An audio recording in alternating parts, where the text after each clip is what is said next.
عداوت مجھے سے کیوں اتنی، میں تو قرآن کا داعی ہوں، رسول اللہ کا وارث، صحابہ کا سپاہی ہوں، مجھے ہے کفر سے نفرت۔ ایک گاؤں میں ایک باپردہ خاتون رہا کرتی تھی، جن کی ڈیمانڈ تھی کہ وہ شادی اس سے کرے گی جو انہیں باپردہ رکھے گا ساری زندگی۔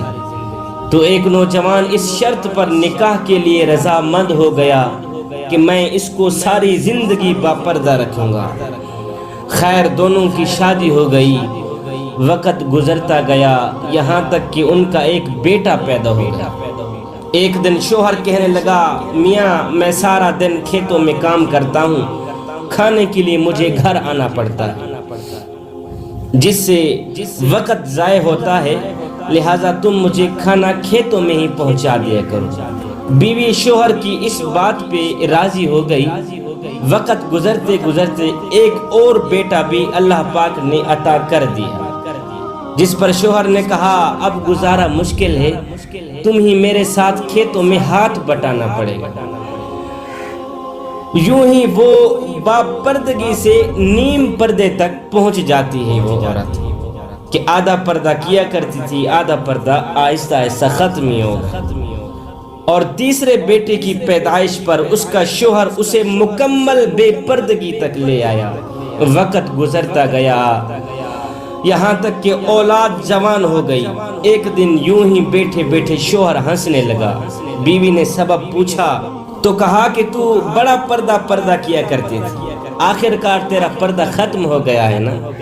کہاں گیا تیرا پردہ؟ کیا فرق پڑا پردے اور بے پردگی میں؟ زندگی تو اب بھی اسی طرح گزر رہی ہے۔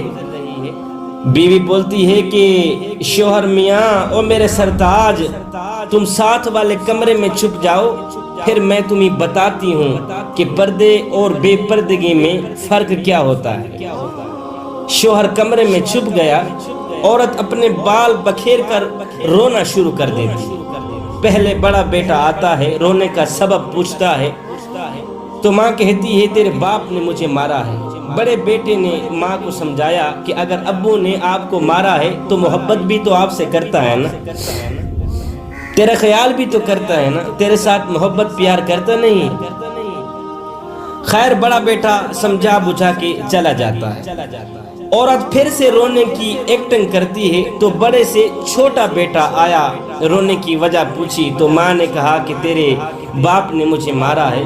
بیٹا غصے سے باپ کو برا بھلا تو کہتا ہے، لیکن پھر بھی ماں کو سمجھا کر چلا جاتا ہے۔ اب عورت یہی ڈرامہ چھوٹے بیٹے کے سامنے کرتی ہے۔ چھوٹا بیٹا تو آگ بگولا ہو جاتا ہے، زور زور سے گالیاں بکتے ہوئے ڈنڈا اٹھا لیتا ہے، کہتا ہے ابھی باپ کی خبر لیتا ہوں، کون ہے میری ماں کو مارنے والا۔ پھر عورت اپنے شوہر کو بلاتی ہے اور کہتی ہے کہ میاں، پہلا بیٹا میرے پردے کے زمانے میں پیدا ہوا تھا، اس نے تیرا پردہ بھی رکھا۔ دوسرا نیم پردے میں پیدا ہوا تھا، اس نے بھی تیری آدھی لاج رکھ لی، جبکہ تیسرا بیٹا مکمل بے پردگی کے زمانے میں پیدا ہوا تھا، وہ تو مکمل طور پر تیری عزت کا پردہ اتارنے چلا گیا۔